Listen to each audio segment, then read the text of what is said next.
Well, I will go ahead and get things started. Thanks, everybody, whether you're here on the Zoom call or you're watching on the live stream. Thanks for being a part of this Taste of the Divine Garden of Rumi with Imam Jamal Rahman. My name is Matt Whitney. I'm the creative director for SDI. It is always a gift to be able to share some time with one another as part of the SDI community. And especially with you, Brother Jamal, thank you for making time for us today. We're going to have just a little discussion around the poetry of Rumi and how you have how that has been a companion for you over the years and in your life and in how the divine garden appears for you every day. But maybe we could begin with a little practice, Brother Jamal. Certainly. And well, first of all, I'm so delighted to be here in this beautiful setting, this hopefully wonderful program. And just a few words about silence, because I'll just go into silence. Rumi was very fond of saying that silence is not the absence of sound. It is the absence of the little self. And the other one, which I like very much, is he would say, silence is the language of God. Everything else is a poor translation. Silence is the language of God. Everything else is a poor translation. Okay, so let's go into silence. Let's just close our eyes.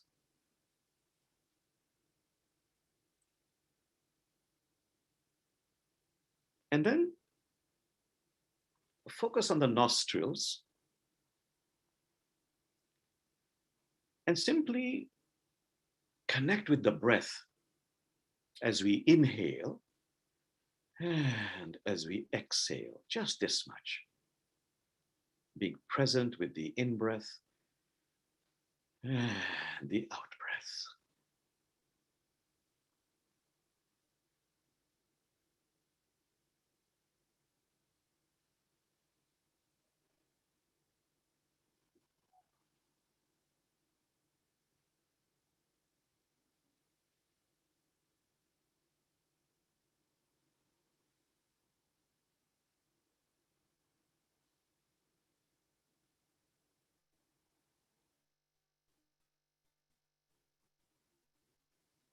Question, what is God or who is God? And one aspect is that God is the breath within the breath.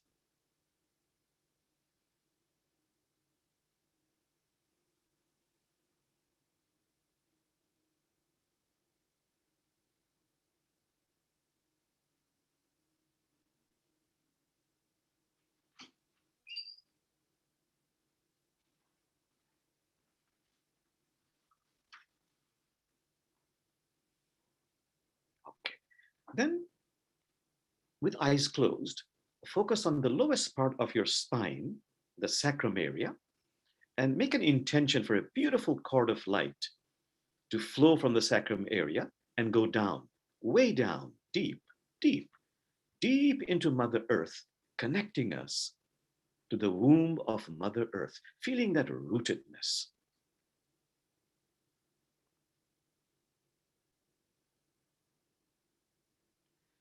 Letting go of that now, and this time focusing on the crown of the head, and then making an intention to send out a beautiful cord of divine light, pouring from the crown of the head, going upwards, way up, higher, higher, even higher, piercing those mysterious realms and connecting us to the heart of heaven.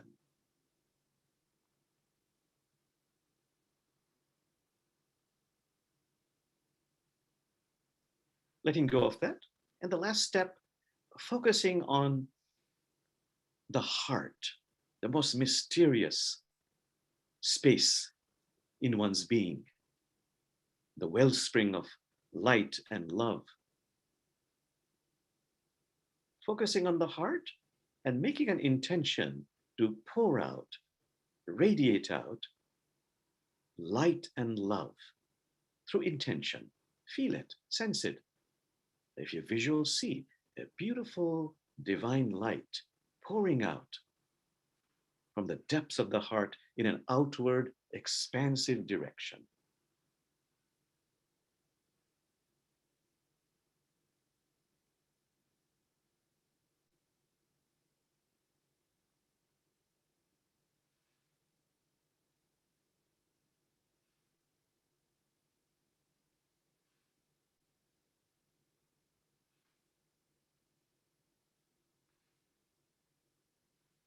And now, as I do a Islamic spiritual chant, coming into awareness, opening the eyes.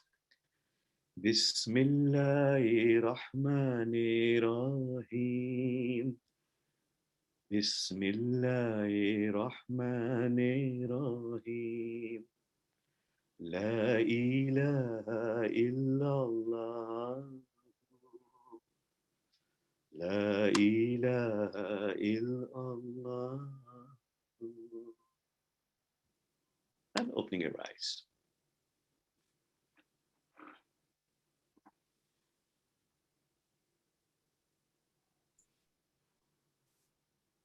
Thank you so much. So this is a practice, Brother Jamal, that you and I do together when we meet for spiritual companionship.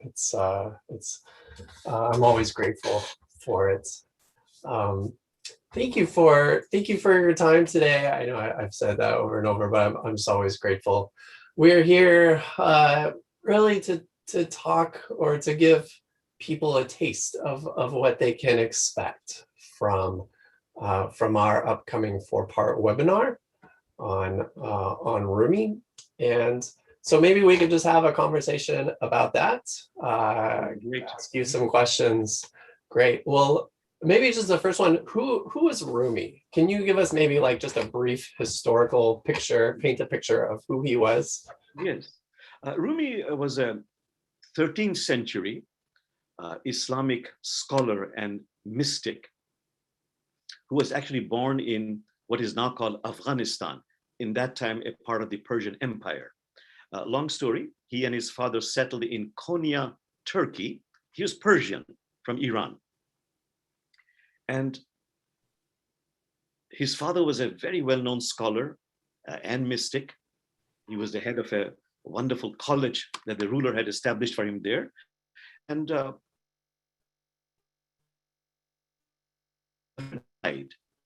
young Rumi, who was being groomed by his father and other teachers, he became the one who succeeded his father. So in his very early age, in his 20s, I'm told, he became the head of this remarkable college, was a very learned scholar, very promising in his understanding of scripture and sciences. He had a knowledge of the head, you might say. And then this is a very phenomenal experience or circumstance that occurred in the 13th century. He met Shams-e-Tabriz, who was a darvish. Darvish is a Persian word for someone who's on the threshold of two worlds, visible world, invisible world.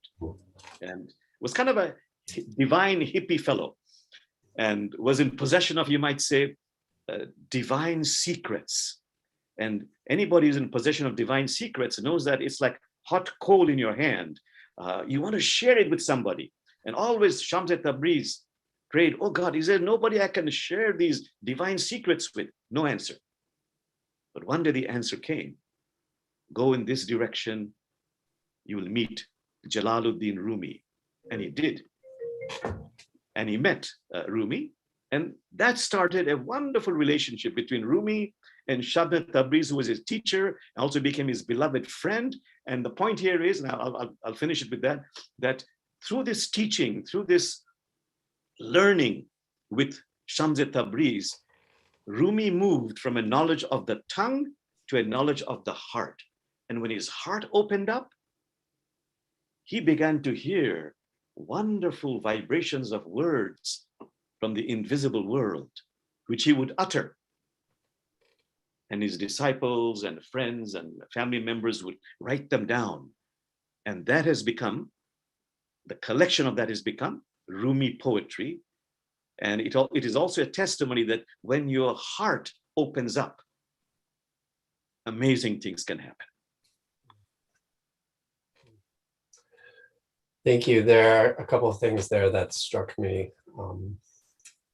One was Rumi's sort of awakening, which, moving from the language of the tongue to the language of the heart, and how that came through his relationship with his friend, with this person who practiced dervish. Did you have a spiritual companion or a teacher who first, or is there a relationship there that you can recall that sort of maybe awoke you to that same kind of transition? I would say it was my parents. Mm-hmm. And in the Islamic spiritual tradition, traditionally, the parents, they tutor you because they know the children very well. And we all have different personalities. And in the Sufi curriculum, there is no fixed curriculum. By the way, when I say Sufi, I mean spiritual Islam. There is no fixed curriculum. I might be a person who needs for a certain time just a lot of breathing exercises. Another time, deep scholarship. Another time, go out and serve in the world. So it varies quite a lot. So my spiritual companions were my parents, and they directed me to some teachers in the timeline of my life. That has been my training in Islamic mysticism. Okay. Were your parents also Sufi practitioners? Yes. Okay. And so were their parents and their parents. So we came from that lineage of Islamic spiritual teachers and healers. Beautiful. Can you maybe share a little bit about the Sufi tradition and how it differs from other traditions within Islamic religion? Yes. And I certainly want to clear up the misunderstanding about what is Sufism. So Islam, that's the religion, a 6th, 7th century religion. It has two denominations, like Christianity has Catholics and Protestants. Islam has Sunni and Shia. 85% of Muslims in the Muslim world are Sunnis, 15% are Shia. Sufism is not, I repeat, not a denomination. Sufism is simply a heartfelt aspiration to live the spirit of Islam. And Islam literally means to surrender in peace. And the question is, what are you surrendering? And if you read the Quran carefully, you are surrendering, one is surrendering one's attachment to one's ego. So that, as the Quran says, you can bring a heart turned in devotion to God. So Sufism is simply a heartfelt aspiration to understand, take to heart the spirit of the teachings, which is in every holy book really, but in this case, the Quran, and live it. So a Sufi can be a Sunni or a Shia, and a Muslim, which simply means one who is surrendered to God. And here's the confusion, Brother Matt. So now anybody can be a Sufi, they say, as long as you're doing the work of surrendering your attachment to your ego. Is that how you understand it? Well, some will insist that you have to be a Muslim. So if you ask a Sufi, can a Christian be a Sufi, as many Christians are? Can a Jew be a Sufi? In fact, the majority of Jewish of Sufi leaders in this country are Jewish. Can a Hindu be a Sufi? And a Sufi usually doesn't answer directly. They'll tell you a story. They will say, for example, that when a Muslim prays, they point the prayer rug in the direction of the Kaaba. Kaaba is that symbolic house draped in black. It's a cubicle square in the Grand Mosque in Mecca. I don't know if you've seen that, Matt. Muslims pray in the direction of the Kaaba. Yeah. And so they point the prayer rug in that direction. So Islamic spiritual teacher will say, what happens if your prayer rug is inside the Kaaba? Not outside, but inside the Kaaba. Then does it matter in which direction you put the prayer rug? It doesn't. So that's a vague answer to a question of, do you have to be a Muslim to be a Sufi. You just have to be someone, they're suggesting, who aspires to evolve in the fullness of their being and be of service to God's creation. That makes you a Sufi. Yes. Thank you. And I think that's the invitation for us. And what I hear when you say, Islam just means surrendering to God, like I resonate with that. Yes. I imagine most of us do. We want to surrender to God. Yes. We long for that. So it's this, Rumi was a Sufi mystic, and you are a Sufi minister. But I suppose to clarify, this invitation to surrendering to God is for all of us, and you understand Sufism that way. It's an invitation for us, and maybe a posture. Yes, and to remember that when you're surrendering, it's not that you are losing who you are. You're gaining your true self. Because what are you surrendering? Mm-hmm. Your attachment to your ego, so that you're bringing divinity and not your ego in the center of your life. So for example, so what does that mean from a practical perspective? So here I am speaking to you, to a group of people. So a question I can ask myself is, as I'm speaking right now, am I coming from my ego? And that's okay, we all need the ego. But coming from the ego might mean that I am speaking now trying to impress you. And that's all right too. But coming from my higher self, that's my divine spark. Coming from my divine spark, my answer would be, I really aspire to say something which, by grace of spirit, will benefit someone. So in that sense, I'm surrendered. I'm not coming from my ego. I'm coming from my divinity, if that is my aspiration and intention. So at every point in my life, I can ask, in doing this, in saying this, am I coming from my ego? Or am I coming from my divine higher self in being of service? Is it because I'm attached to the fruits of the service, the money, the prestige, the good name, or I really want to be of genuine service to the other without attachment? That's coming from my higher self. In that sense, I am surrendered. Yeah.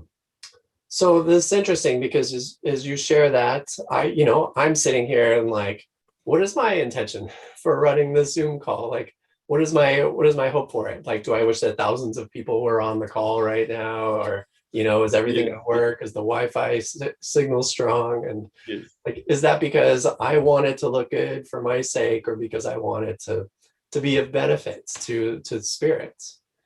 And that's a discernment. I don't have a clear answer to that right now. And maybe that's part of this process of surrendering. It's a discernment process. Can you speak to that a little bit? Absolutely. It's constant work. It's constant balancing of working in the material world, in the invisible world. But the most critical thing is, the Sufis will say, that as you are making this discernment, make sure that you're gentle with yourself, you're compassionate with yourself. It's difficult, it's not easy to have this balance. I've got to take care of the internet. I wish more people would join. What else can I do to make to promote this? At the same time, I want this to be of service to people who are listening. So this constant discernment, constant balance is what requires me to be compassionate with myself, sincere, patient, and persistent. So these are all divine qualities I'm using continuously. I want to come back to this discernment, but I want to ask you a little more about Rumi. Yes. Do you remember when you were first introduced to the poetry of Rumi? Yes. My parents, they both passed away now. My late parents were diplomats. And in my formative years, my parents were posted to Iran and Turkey, two countries where Rumi is studied with great devotion. And my father would sometimes send me to some teachers, both in Turkey and Iran. And I would notice that sometimes I spent the nights in their houses, and I would notice that my teacher would put the Quran in a sort of an elevated space in the house on top of something very high, but would place the books of Hafiz and Rumi under the pillow and sleep with it.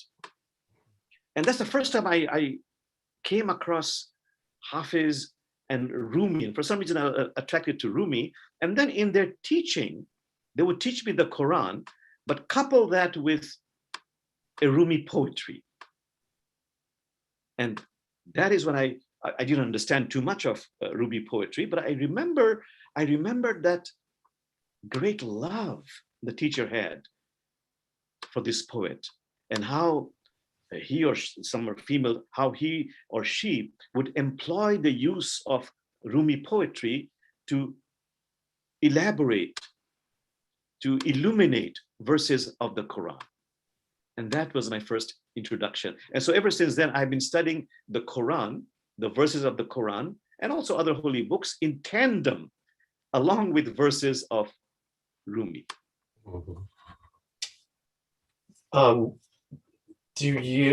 So Rumi and Hafiz are two well-known poets in your tradition. In the Middle East, in Persia, in Iran particularly. Okay. And Rumi is Hafiz too, all over the Muslim world. Okay. Yes. Wonderful. Yeah. So, but do you this notion of what I want to say, supplementing sacred text with poetry. This is an important part of your spiritual practice. Absolutely. For example, I remember in my adolescent years, or when I was almost an adult, becoming an adult, I was wondering what career to pursue. And so my teacher gave me this verse of the Quran. If I remember, the verse in the Quran was, this is a Quranic verse: seeking only the face of thy sustainer, that one will know peace of mind. Seeking only the face of thy sustainer, that one will know peace of mind. So some career which, right, don't forget God. But then I was given a Rumi poetry to go with it. And the best translation I found later on was, Rumi said, any business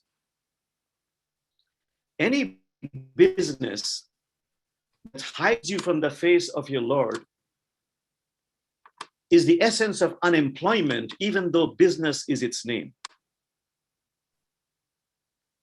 So I realized I wanted to get into some work where I would not move away from remembrance of divine spirit. And that sort of formed my career path. But I didn't know what career that would be. Any business that keeps you away from the face of your sustainer is the essence of unemployment, even though business is its name. So that slowly, over the years, in my 40s, brought me to what I really wanted to do. It's not that I'm religious or following rituals, but not straying away from remembrance of divine principles. That was important for me. Mm-hmm. And so that means that, for example, if I believe in peace, no wars, but I work in Boeing in a division that produces armaments, and I say, that's just a job. It's not in keeping with your divine values. Or if I believe in, I'm so upset about planetary degradation, but I'm working somewhere where they create pollution. It's just a job. It's okay. It's not okay. Any business that keeps you away from the face of Allah is the essence of unemployment, even though business is its name. I also remember, if I may go on, Brother Matt, to encourage me to pray early in the morning. There's Muslims have 5 obligatory prayers, and one is early morning, before the sun rises. I was lazy, so the verse in the Quran is, pray in the small watches of the morning. And so the poetry verse is, Rumi said, no one knows what makes the soul wake up so happy. No one knows what makes the soul wake up so happy. Just maybe a dawn breeze has blown away the veil from the face of God. That verse touched me. No one knows what makes the soul wake up so happy. Just maybe a dawn breeze has blown away the veil from the face of God. Then my teachers began to explain to me, as the Irish say, early in the morning, the veils between this world and the invisible world is very thin. People are sleeping. There are very few vibrations of tension and this and that. That's a good time to connect with what is called the glow of presence. Brother Matt, keep telling me if I'm giving you too long answers. I also know how to be succinct. I love this. No, this is great because I can go in like 5 different directions every time you share something. And I want to go back to something you said about what was the first thing you said about Rumi, where it was like following or seeking the face like removes frustration. This was something like that. I don't know if I'm totally butchering it. There's another verse in the Quran which says, truly, in the remembrance of God, do hearts find rest or peace. Yes, that's it. Finding rest and peace. And I think, I don't always feel that sense of rest or peace when I'm on the spiritual journey. Right. A lot of times there's frustration. There's a sense of nothing's happening. It's dull. It's boring. You know what I mean? Where sometimes that divine spark just does not seem present, and everything is veiled. And can you speak? Have you had? You're just somebody who lives with joy every time I see you, and it's such a witness. But I mean, we all have these seasons, right? We all have these times of these dark nights. Absolutely. Yeah, in fact, there's a verse in the Quran that says, of everything we have created opposites. We have created opposites. So you might know only God is one. And this is something in all traditions. The fact that sugar is sweet, high is defined by low. Rumi says God turns you from one feeling to another so that you might have 2 wings to fly, not one. So yes, I will experience joy, but I will feel the ecstasy of joy only because I know what sorrow is. It doesn't mean that I run towards pain and sorrow. And this is very critical. Jamal, don't run towards pain and sorrow and suffering because it has lessons to teach you. I repeat, don't run towards pain and suffering. Just don't run away from it. Mm-hmm. But there's another point which is very critical that you mentioned, Brother Matt. What would help me? And of course, I have times of being low, sad. This is where spiritual companionship comes into play. It is critical in my life to have what Rumi calls the circle of love. What constitutes a circle of love? Let me call them spiritual companions. We can have all kinds of circles, to play golf, to do this, and that's beautiful. But we also all need a specific sacred circle that helps the members in that circle to evolve, and we help one another to do that, evolve in the fullness of my being so I can be of authentic service to others.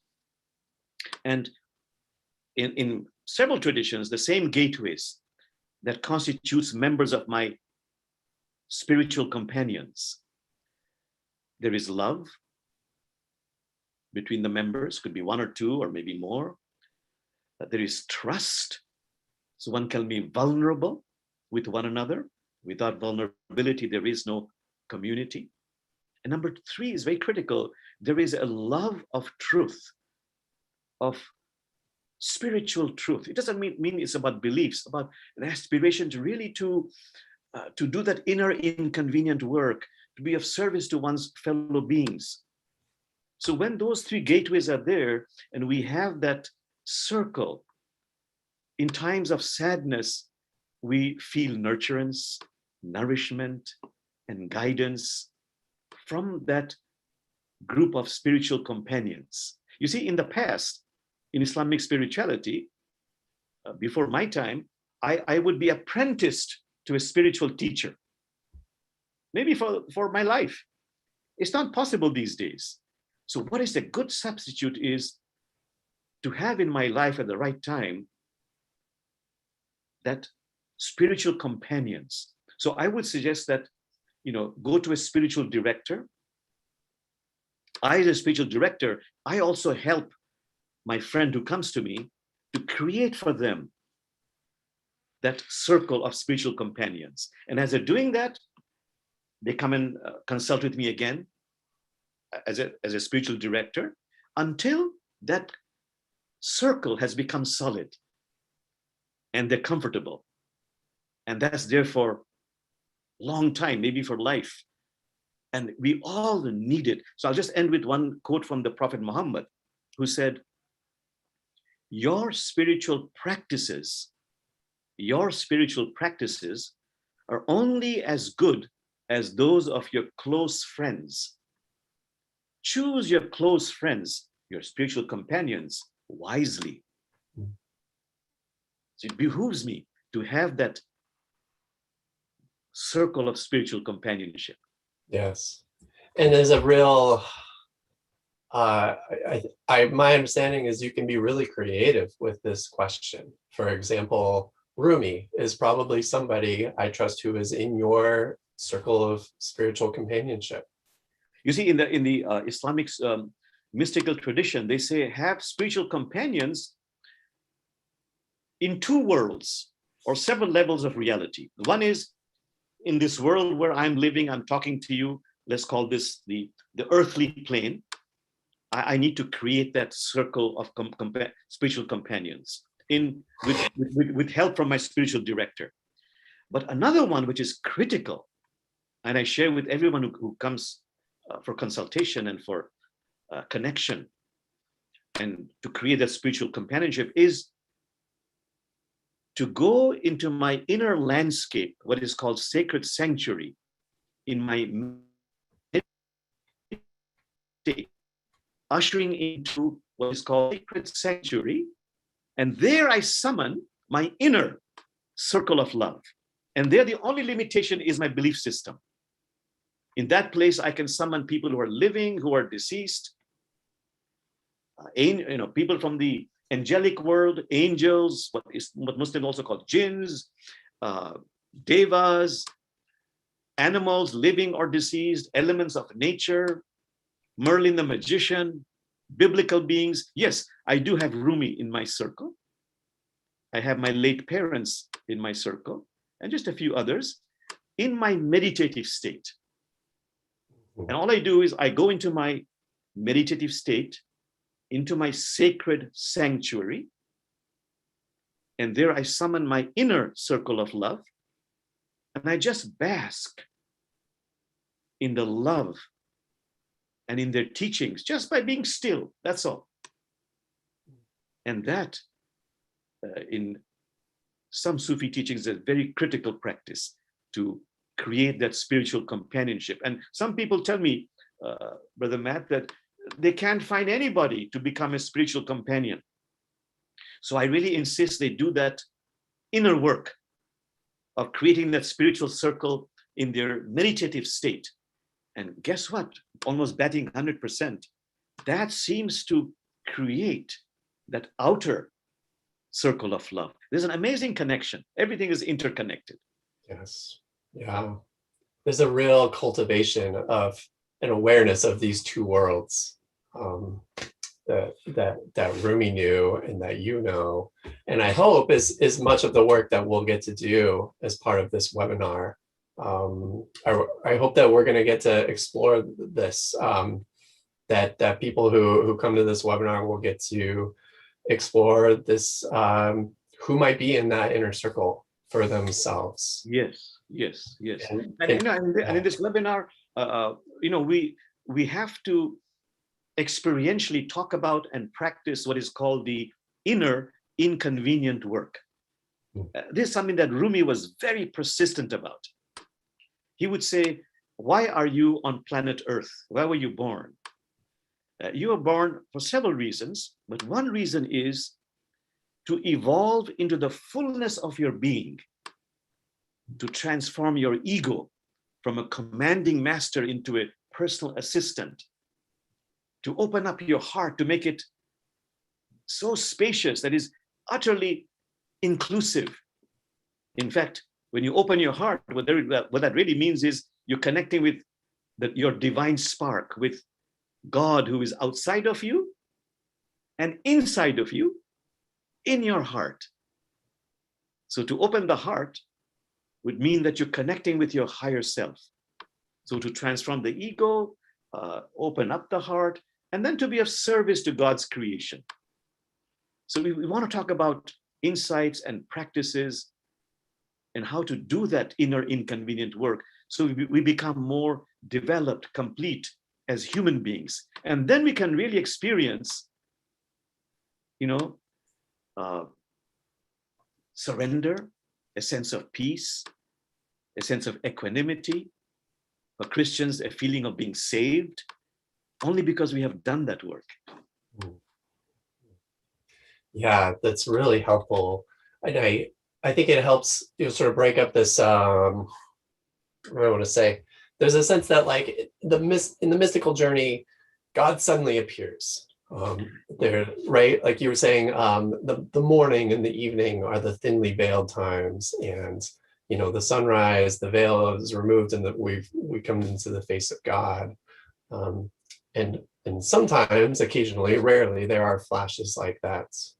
But there's also this other component, which is doing the work. And I know you have done the work because you have all this Rumi poetry memorized. It's imprinted on your heart. It just comes to you. Yes. Yeah. I don't know if I've done the work, but since I love Rumi poetry, as Rumi says, it splashes in my heart, and it does leave an impression in my heart. But to come to your beautiful point you made, Prophet Muhammad once said that God appeared to the Prophet in a dream and said, this is a message for humanity, God says, that beloved one, God says to each one of us, between me and you, God says, between me and you, there are no veils, but between you and me, there are 70,000 veils. So our work is to remove those veils, to come in the proximity of presence.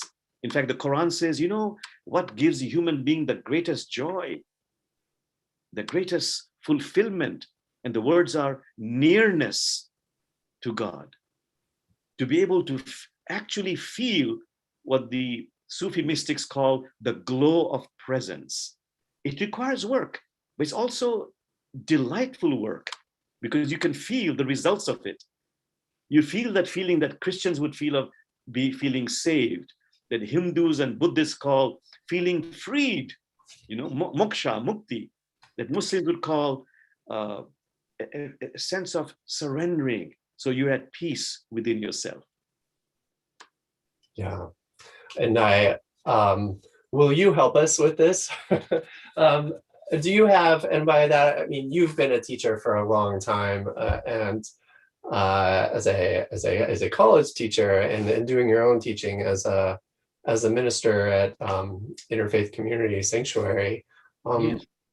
will you be teaching some practices for us in regards to how to be, or how to pay attention and be aware of that glow of presence? Absolutely, absolutely. And I mean, there are many different insights and practices, but the most critical one is to learn the majesty, the beauty of compassion, mercy, gentleness, and then to do the work which I mentioned of,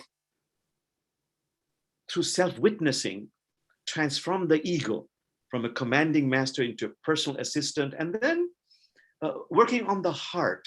Sufis call it polishing the heart, purifying the heart, so that when you take your heart to God, it is like a polished mirror, and the face of Allah is reflected in it.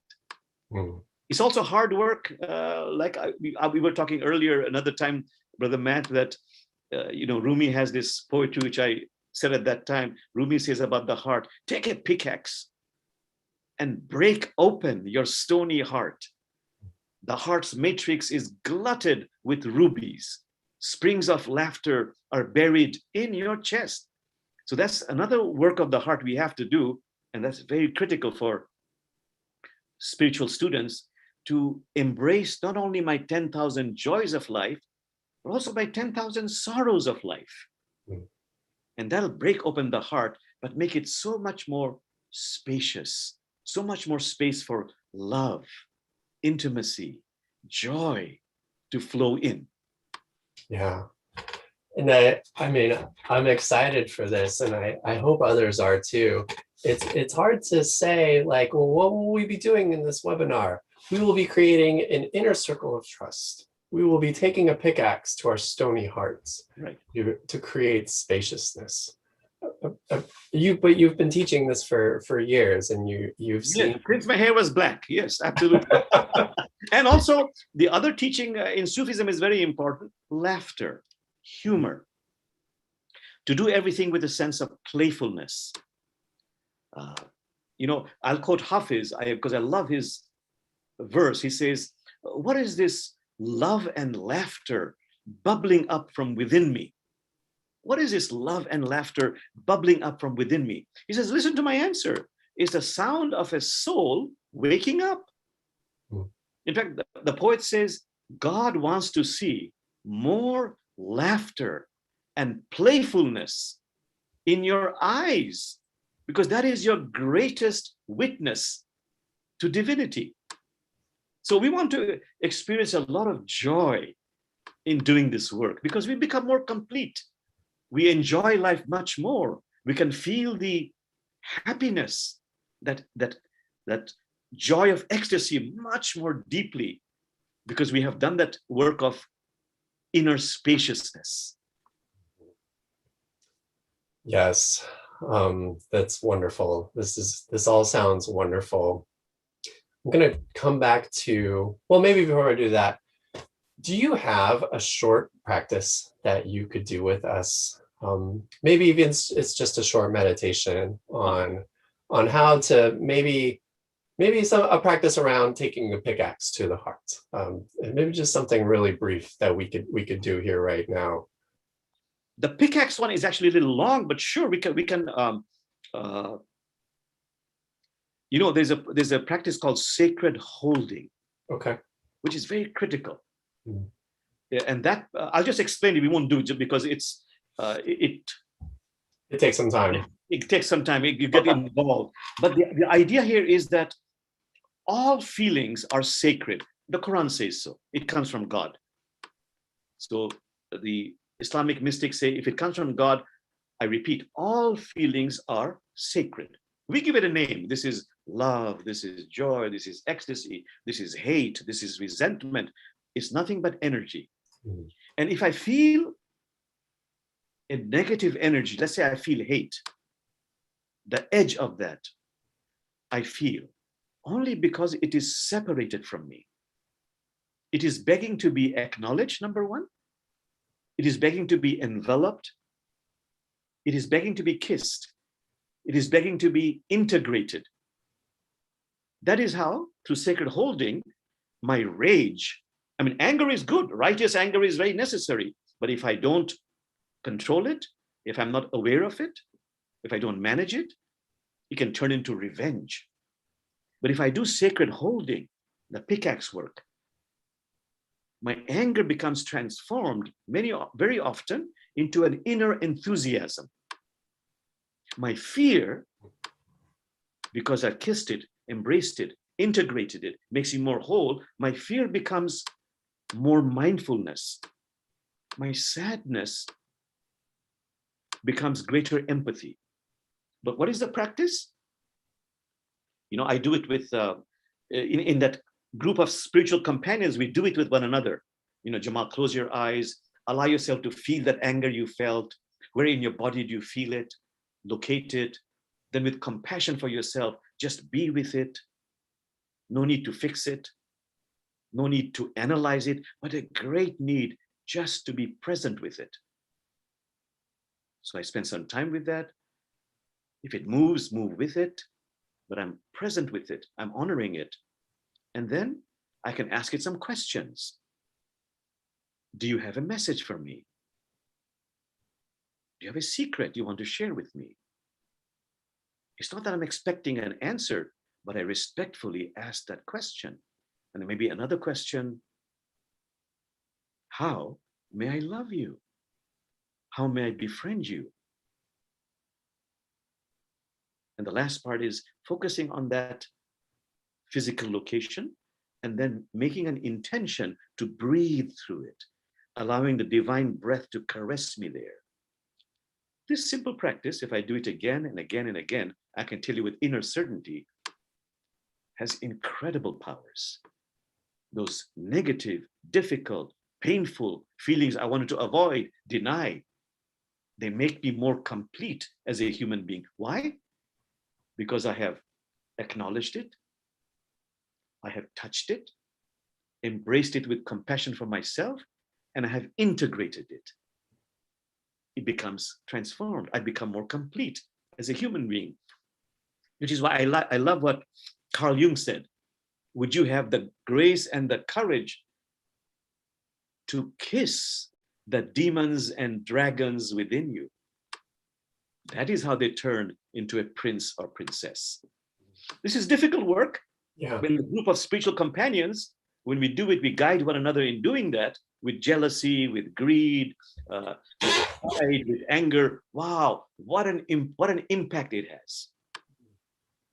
In these practices, you've been doing them for a long time. They have come out of your spiritual practice and out of your engagement with sacred text and with the poetry of Rumi. And I wonder, has it helped you recently? Have you done sacred holding for yourself recently, or any of your other practices? Oh, absolutely, absolutely. You know, I get angry at the state of the world, you know, and especially with this pandemic, you feel anger for what's happening outside, a feeling of helplessness, but I don't allow it to make me negative. When I feel those feelings of anger, hopelessness, I mean, when I say anger, I'm talking about I'm living on. So if I feel that, or if I feel helpless, if I feel depressed, I will do sacred holding. It makes a huge difference. Mhm. And by the way, Matt, Sufis will insist, just as you do sacred holding with difficult feelings, also make it a regular practice to do sacred holding with joyous feelings, happy feelings, peaceful feelings. Where am I feeling this joy? Just be with it and be grateful for it. And this really expands and opens up the heart. When I embrace that feeling that is life-giving, positive, life-affirming, and express gratitude for that, that also leaves an imprint on my being. Thank you for sharing that. And I mean, this is all making sense to me. This feels like such an invitation for us to really just explore our own mystic heart and our own mystical engagement with the divine, which Rumi spoke to. And it's what his poetry is all about. He does it in he has such a gift for words as an artist, obviously. But I mean, I want to come back to just the essence of Sufism and the surrendering to God.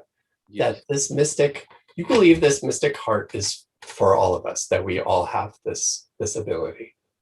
Absolutely. You know, and I love that, you talk about surrender. A lot of Rumi's poetry is about, please, I beg you, understand the meaning of surrender to God. You know, the Quran says, Allah is the best of providers. It goes on and on. So Rumi has this wonderful verse, which I repeat all the time. Rumi says, where will you find a customer like God who pays in gold, who accepts your counterfeit coins, Jamal, and buys your dirty, shabby bag of goods, and in return gives a spiritual spring so delicious that even sugar is jealous of its sweetness. Because where would you find a market like this for one weak breath, the divine breath? For one little seed, the entire rose garden. So he says, I beg you, sell and buy at once.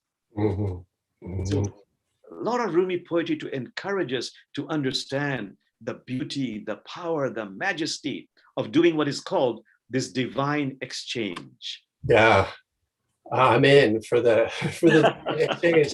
I will bring my counterfeit coins and receive sweetness that makes sugar jealous. So good. I mean, that's our invitation, and I hope that all of you listening receive that invitation. That we'll be bringing ourselves in our authentic ways. That's everything.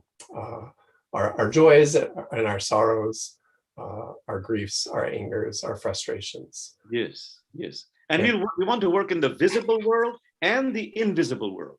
In fact, Rumi's advice to us is over a lifetime, work equally over a lifetime in the visible world and invisible world. I want to give one quick metaphor he always talks about, Rumi. Rumi says, our journey on life is like this, metaphorically. We are on this horse going to a certain destination. We cross rivers, we cross deserts, mountains, but now we come to a large body of water. This horse will not do. Now we need a silent, wooden, mystical horse to cross this body of water. So on this planet, in my life, I need two kinds of horses. One is in the visible world, and one is in the invisible world. So we want to keep that in mind to become a more complete, developed human being and to be able to embrace the fullness of life. It's beautiful. And we have no better teacher than you, Brother Jamal, to. Oh, you're much too kind, but thank you. I've got to pay you more, that's for sure. Oh no, that's all right. I'm paid in divine sweetness. Thank you. With my counterfeit coins. So we'll bring this session to a close here. I would love to close maybe with the guided meditation from you. Okay. I do want to let you know that Dawn Cogger, I think is their name, is in here and is just saying hello. She was on a 2010 pilgrimage with you. Oh, so good to hear from you and connect with you, Dawn. How wonderful. So yes, thank you. And thank you for being here. I'm going to put a link to the webinar in the chat. So make sure you check out our 4-part webinar where we'll have an opportunity to kind of play in this divine mystical garden that you know so well. And so I'm personally really looking forward to it. And I just want to make that invitation open to all of you. So thank you, Brother Jamal. Maybe you could close us with a short practice. Okay. A standard meditation, which I do in every single sermon, every single class. I'll keep it short. Just close your eyes. Please focus on your nostril. Be present with your breath as you inhale and as you exhale.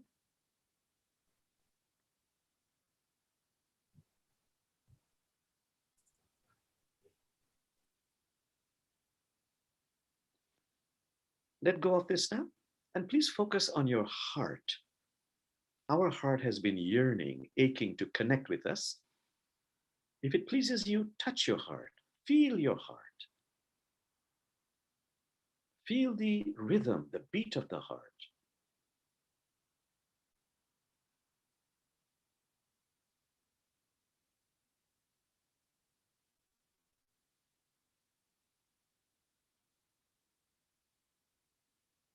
And listen to this beautiful,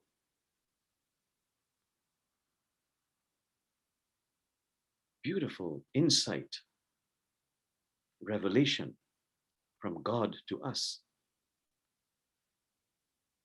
where God says, beloved one, I cannot be contained in the space of the earth. I cannot be contained in the space of the heavens, but I can be contained in the space of the pure, loving heart. Just be with that mystery that God, Jesus, Spirit, Elohim is outside of us and inside of us, in our heart.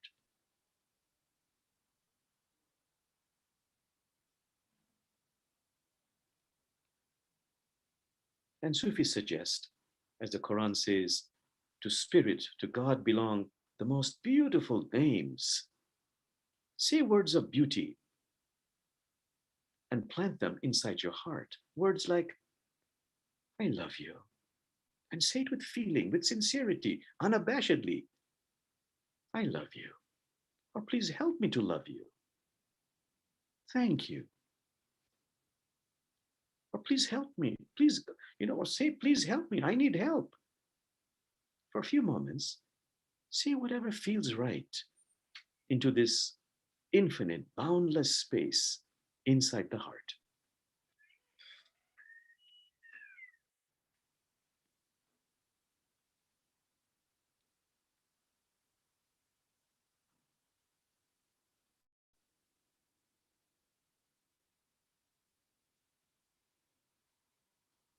And as you say these words of beauty,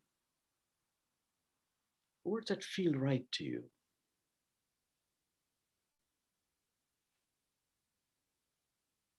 the most beautiful divine vibration is going from your tongue into your mouth, into your throat, into your chest, into your heart, even deeper into what is called the hidden, and then into the hidden of the hidden, astonishingly, amazingly loving us, blessing us, healing us, empowering us, transforming us. Stop saying anything at all, just be very still.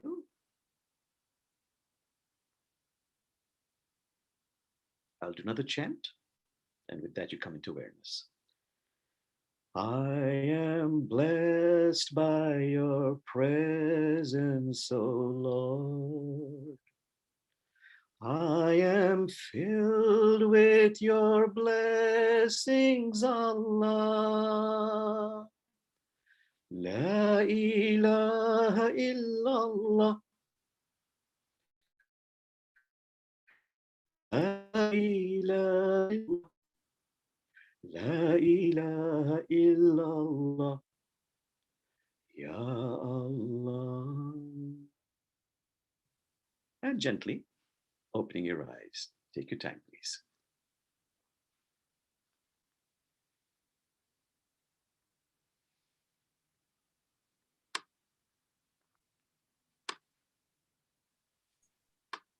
Thank you, Brother Jamal, for Thank you. your teaching and your holding space for us.